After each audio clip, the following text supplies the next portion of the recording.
on page 33 when we're done? 34 when we're done. Thank you. And that's what it has over there. Julian just threw me off. I don't know what to tell you. Okay, 34 when we're done. And first we're going to revisit slant asymptotes. What is another word for slant asymptote? Oblique.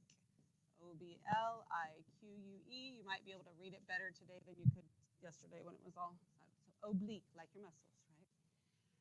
Okay, so we're going to go ahead and find the things that we need to find through this.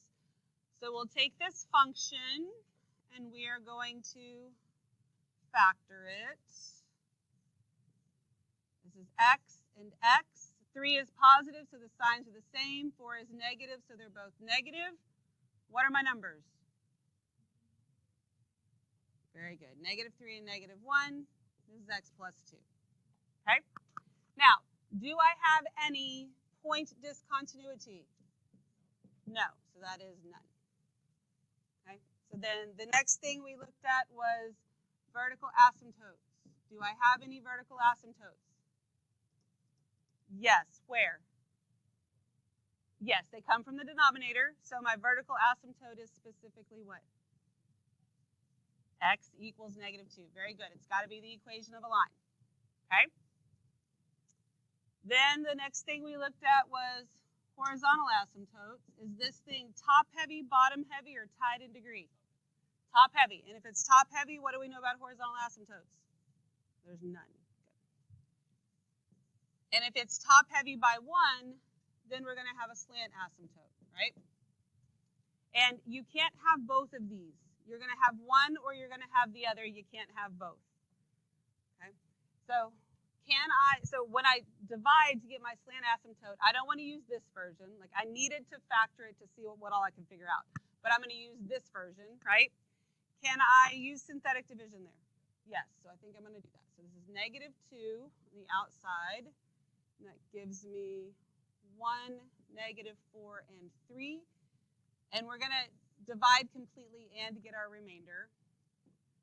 So I'm going to drop that 1 down. This is -2, -6, 12, and 15. Okay. So this right here, this whole thing, gives me y equals x minus 6 plus 15 over what? X plus 2. Good. Now, is this whole thing my slant asymptote? No. We ignore the remainder, but we're not going to mark it out because we're going to talk about what the remainder means. So my slant asymptote is y equals x minus 6. Okay. Now, this graph that you have down here, this is the graph of this function with its important points and all of the asymptotes that are on there. So that is what this graph looks like. So this right here, our remainder was 15 over x plus 2. So let's talk about what that even means for the graph. Because yes, we're just ignoring it, but that doesn't mean we willy-nilly just get to randomly ignore things. It still has a purpose in this graph. So the asymptotes, if you have an asymptote, then when you're getting way out at the infinities, you're getting closer and closer and closer, but you're never going to hit it, right? And I mean, you could hit it in the middle, but that's what we're talking about out here. And so for these slant asymptotes, whether I'm going out to negative infinity, and when I'm talking about going to negative infinity, I'm talking about my x's. Yes, I know it's pointing down here, and we're going down to negative infinity for y, but we're talking about the x's getting smaller, then the y's also get smaller, right? And then as the x's get bigger, the y's also get bigger. But you can see how as the x's get bigger, the function gets closer and closer to the asymptote. You agree with that? So if I substitute in x's right here, as the x's get bigger and bigger and bigger, that makes the denominator of this fraction get bigger, which makes the value of the fraction get smaller. Do we agree with that? Okay, so as x gets bigger and bigger and bigger, this fraction would get smaller and smaller and smaller. This right here is the distance from f of x to the slant asymptote. So if I was to substitute in any x value, and then measure and get whatever, okay? Let's say that I substitute in 13, because that will make it easy, right? If I substitute in 13, I get 1, right? You agree with that? I get 1, which means the distance, when x is 13, the distance from the function to the asymptote is 1. 1 what? It's just 1 unit of whatever it is, and that we're not counting by ones up there, right? But that's what that means. So that does mean something. You're not going to be tested over this. It's just kind of a little FYI, because I don't want you to think that we randomly get to ignore things. But some people find things like this interesting. I know not all of you do, but at least gives you something. Okay. All right, so let's move on to what we're doing today, which is a crazy easy review of things. We just got to make sure that we do things in the correct order. That is very important here. Okay, domain, not new. Hasn't been new for a long time.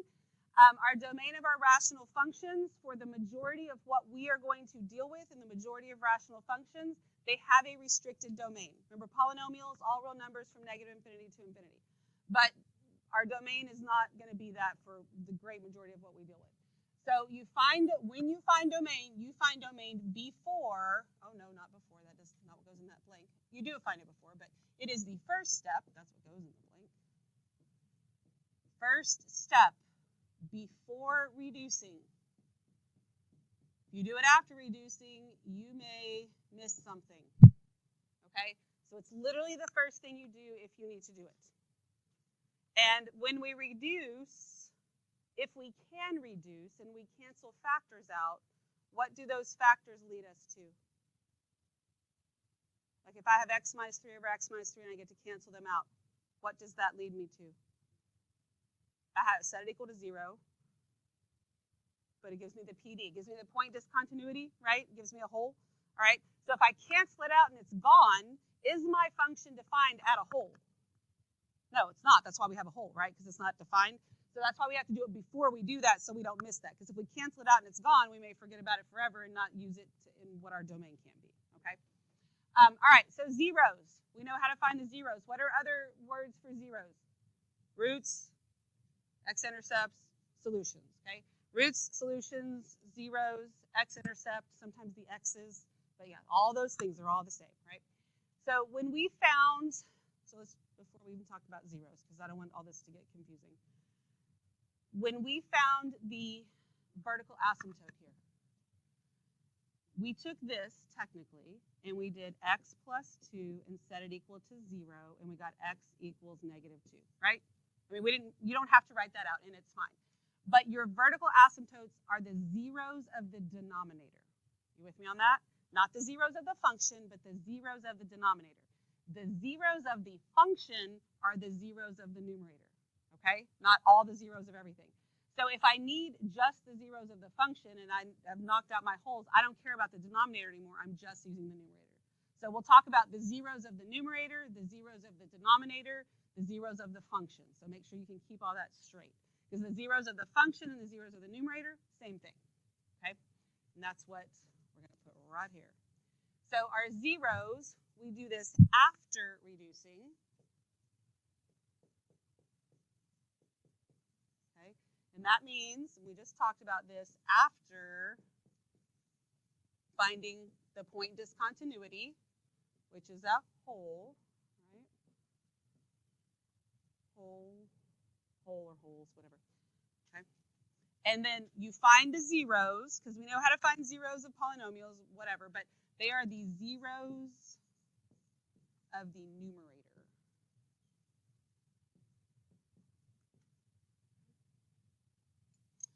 All right. Y-intercepts, are those new to you? No. Okay. These also come after reducing, which means after finding point discontinuity. And how do you find a y-intercept? A y-intercept is when what? X equals 0. So that means we're going to substitute x in. No, we're not going to substitute x in. That makes no sense. We're going to substitute 0 in for x and solve for y. Okay? But notation can get you sometimes. I can take something super easy, put it in notation that makes it seem like the hardest thing ever, and it's still just the y-intercept. So the y-intercept is f of 0, right? Isn't this substituting 0 in for x and solving for y? So f of 0 is the y-intercept. So when we're putting it in big boy and girl notation, we're going to put things like that, and we don't use y so much anymore. You with me on that? But it doesn't make it any more difficult. It's the same thing. It just looks a little bit different. No big deal. And the function notation is not new anyway. We all good with this? Seem pretty basic? We can make it through it, right? Okay. So we're going to start off by finding the domain. Then how we write our answers is important as well. Now, we do the domain before we actually, before we reduce or do anything, right? And that comes from where? Numerator or denominator? What do you think about domain? What's going to affect my domain? A whole can affect my domain. What else can affect my domain? Asymptote, the vertical asymptote. Those are the only two things in our rational functions. Either having a whole or a vertical asymptote. Okay, so our wholes we know come from reducing things, right? Where do we find the information about our vertical asymptotes? Where does that come from in our function? The denominator, very good. So I do need to factor to see what happens here, right? So I'm going to factor this. It's going to give me x minus 2 over x plus 2 times x minus 2. Okay? Now, can I reduce this? Yes, but don't, okay? Because we're doing the domain right now, and that is before we reduce. So if I only look at the denominator, I know I can reduce this right here, right? Which means the whole is going to be when x is 2. Like I know that. So and then this is going to give me an asymptote, right? So I can just look at the factors of the denominator, and that can give me my zero, my domain, what my domain can't be. Does that make sense to you? So if we look at a number line, as far as what's going on here, let's just look at a number line, and we have -2 and 2 on there, right? I get to use all of the x's except for -2 and 2. Does that make sense to you? Okay, so I'm just putting a little, you don't have to draw this every time. I just want to make sure you understand how this is all working. So here's one way I can write this. I can say that my domain goes from -infinity to -2, but I don't get to include that. And then I start back over at -2 and go to 2, but I don't get to include those. And then I go from 2 to infinity. That's what it looks like in interval notation. Does that make sense to you? Now, if I had 5 vertical asymptotes, I'd be writing forever to do it that way, right? Okay, and it's correct. There's nothing wrong with it, but it can get kind of taxing. Plus, most of the time here, we're not skipping like if we're doing intervals of positive and negative, we're skipping big chunks of things, right? And that's one reason we do it that way. For our domains of rational functions, we're really doing everything but specific things. Does that make sense to you? So like, this is the same thing as all real numbers except for -2 and 2. Make sense? So we're going to write it in set notation. I'm first going to have you write it in the official set notation, and then I'll have you write it in how we can really write it, all right? Because then you might not complain about how we really have to write it very much. You still might, but that's okay. I complain too. So my x's, I'm sorry, not my x's. We're doing domain. My domain is, okay, so you do the squiggly brackets. It's okay if they don't look great. Make an attempt. Okay, sometimes mine look great, sometimes they look terrible, and it can be in the same set. One looks good, one doesn't. Just make an attempt. Then we write an X with then a vertical line. So the way you read that is the set of all X's such that. That's what that means. Okay? And then we're going to do another X. We do this weird E, which is actually a Greek letter. So it almost looks like a C that's not finished with a little line in it. That means element. So this means the set of all x's such that x is an element of the real numbers. Okay? And then, comma, x cannot equal plus or minus 2. That's what I ran out of room. So that is like your official set notation type of thing. We don't have to write that every time, but I want you to see it. Okay? We are going to work under the assumption that we are living in the real number world, okay? So it's still going to be a set, and it'll look like this. Domain, still squiggly, still x with a vertical line. Set of all x's such that. x cannot equal plus or minus 2. Ooh, I almost 2. Okay, so this is what you really have to write. So like I said, you can complain, but I can make you do that, but we don't need to do it. Yep, the squiggly lines, because you're putting it in a set. Makes a difference. Yeah. I know. There's some other things. We have to understand all these different notations because they can also be given to us in any which way, and we have to know how to deal with them. Okay. We good? So we wrote a whole lot of stuff on number 1. We're not going to have to do that on all of them. I was just trying to make sure you understood how the notation and everything fits together. Okay, but for domain, I'm really only have to look at what part of the rational? The denominator. I just make sure I do it before I reduce, right? Okay, so look at number 2. Can I factor anything? No. And I can't reduce even if I could. I don't care. So my domain then is squiggly bracket, set of all x's such that, it could be worse. You could have to write it in words. Set of all x's such that x cannot equal what? Negative 11. And that's it.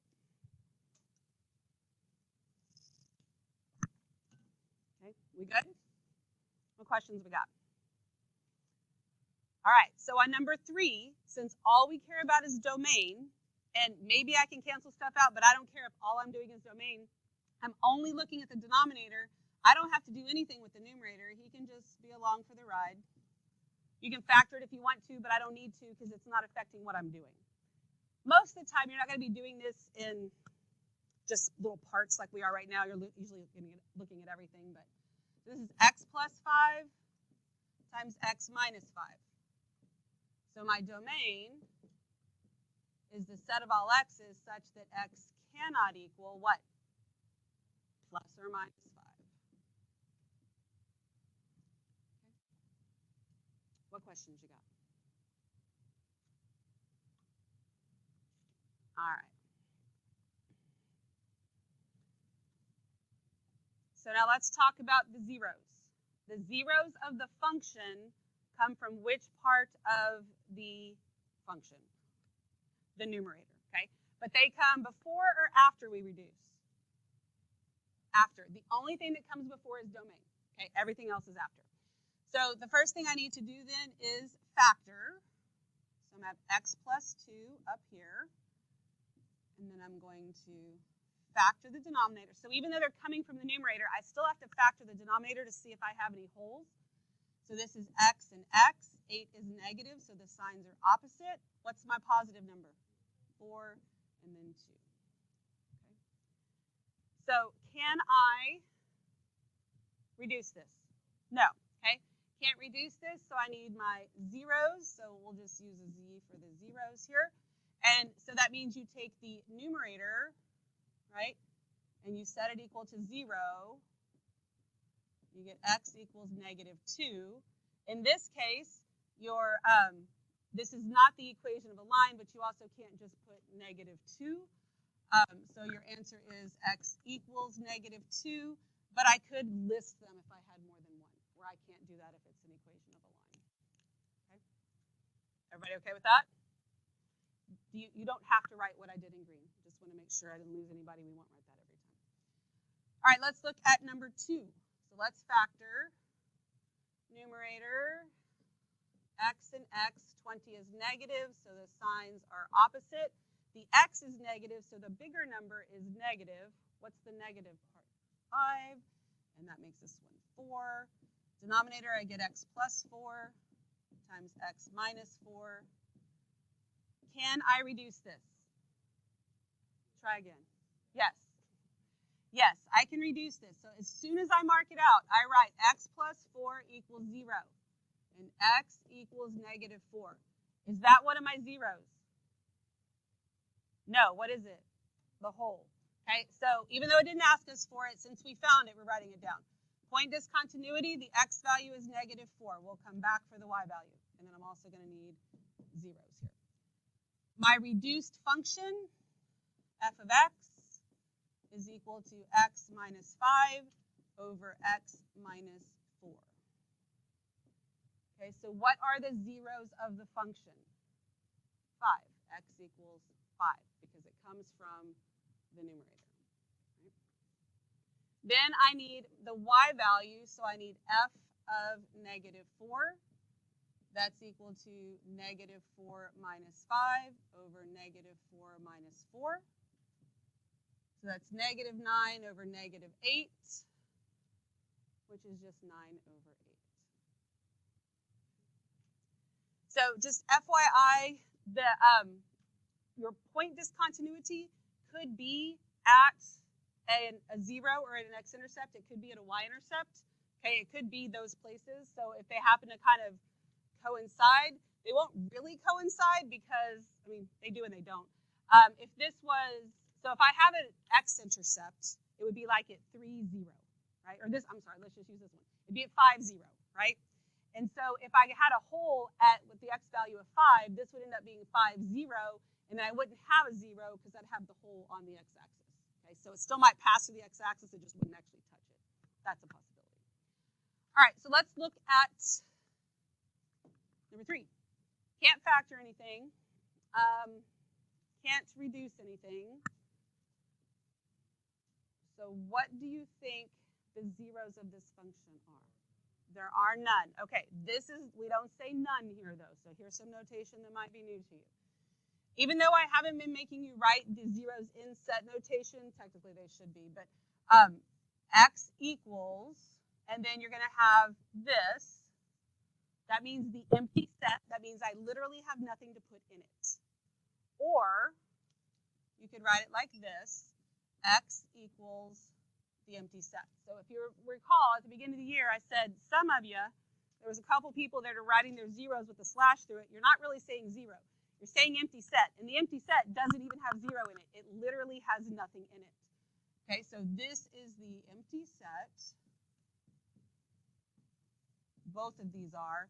I believe in Delta Math, it's this first one that you do. Like you have to literally leave it as the brackets already be there. You just leave it as the empty set if that's the case. But here's what you don't do, because then I start seeing this stuff.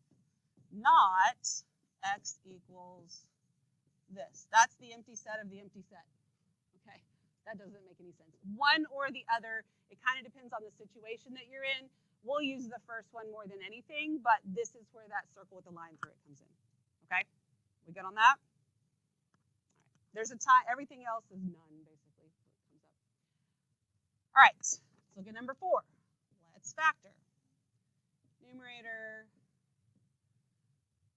is x and x. Signs are opposite. So it's a positive 2 and a negative 4. And then x plus 3, x minus 3. Can I reduce? No. But I would have needed to factor to get my zeros anyway, so it's already done. So my zeros are at x equals what? Negative 2 and 4. And again, we can list these because they're not equations of lines, and that's okay. All right, everybody good on that? Any questions? They should be. And if you have a plus or minus, then it kind of gets like, where do I put that? So usually kind of what you'll see is if you have the plus or minuses, they may be first, and then you can put the rest of it. It's usually good for yourself to do that because a lot of times you're going to be finding this and then graphing it, and if they're not in order, it messes you up.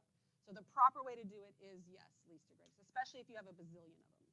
Okay, not something that I think anybody's going to take off anything for, but that is kind of what you want to shoot for and what you're doing. It's a very good question. All right, so finding the y-intercept. So remember, y-intercepts f of 0. Yes, finding the y-intercepts. All right, so g of x. So we are going to find g of 0. And that's going to give me 0 minus 3 over 0 plus 11. My y-intercept, now, remember, we can call the x's, zeros, roots, solutions, x-intercepts. If something is called an intercept, by definition, it is an ordered pair. So for the zeros, we listed them out because it means that implies just the x values. When we say the y-intercept, it should be an ordered pair. Okay. Now, you could be asked for the y value of the y-intercept. that happens, or the x value of the x-intercept. Delta Math phrases it that way sometimes, so you're only giving the number. So make sure you read that so you know what's going on. But if it's the y-intercept, which one is 0, x or y? X, because we substituted 0 in for x, right? 0, negative 3 over 11. Plus, you don't have to write this kind of thing every time. Just want to make sure you understand that if I ask you for g of 0, it's just the y-intercept. You can also just look over here and go, oh, look, that just cancels that out, and you get negative 3 over 11 because you're just zeroing out all the x's. All right, so let's look at number 2. We're going to start by factoring, because this happens after we reduce. X plus 3 times x minus 3 minus 3 over x plus 3. Can I reduce this? Yes. Cancel those out. X plus 3 equals 0. X equals negative 3. Is that my y-intercept? No, because it's an x value to begin with, so we should really know it's not no. That is the x value of our point discontinuity. So since we're finding it, we're writing it, so we're not ignoring things. And then my reduced function is f of x equals x minus 3. So what is the y value of the whole? Negative 6. And what's the y-intercept? 0, negative 3. Those two negative 3's represent different things. They just happen to be the same number. We good with that? Keeping everything straight on what's what? All right. So let's look at 3. Nothing to factor, nothing to reduce. G of 0 is 1 over 0 squared. Does that give me 0? It would. Very good. So you looked up there and he pointed to it when it said it. Yes. So it would totally give you undefined. If you don't know those posters over there, look at those posters and remember how it works. Number over 0 is undefined. O over a 0 over a number, so okay, that's 0. If you get them mixed up, you cannot divide by 0 because it is undefined. So my y-intercept, I'm not putting the empty set here. This is another case where you'd put none. None is appropriate for pretty much everything. Zeros, you may see none sometimes, but I want you to understand the empty set as well. Okay, we good? Any questions? Good job, guys. All right. So then I have this. I'm going to factor x and x. 11 is positive, 3 is negative, so the signs are different. There are two numbers that multiply to give me 11 and add to give me negative 3. 11 and 1, that gives me 3. Well, if I add all the ones together, it would. Just saying. But no, it doesn't work that way. So, yeah, so I don't know. 11 times 1, if you add all those up, you get 3. It doesn't work that way. So I can't factor it, right? So if I can't factor the numerator, I'm not worried about the denominator because I just wanted to know if something would cancel out, right? So but you have to try, it didn't work, whatever. So now if I find g of 0, remember, especially if it's already multiplied out, you're just zeroing out all the x terms. And so your y-intercept there then is 0, negative 11 over 4.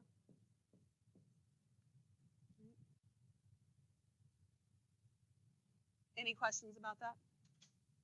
Yes, sir.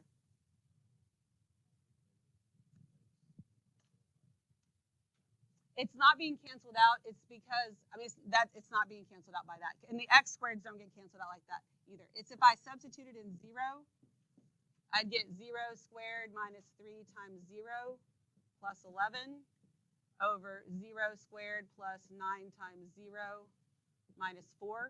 So when I do that, these are just all zeros. So I wasn't really canceling out like a fraction. That's a good question because I don't want you to get confused about that because you're right. That would be totally illegal. All right, anything else? You good? Yeah, you don't want to end up in math jail. All right, good deal.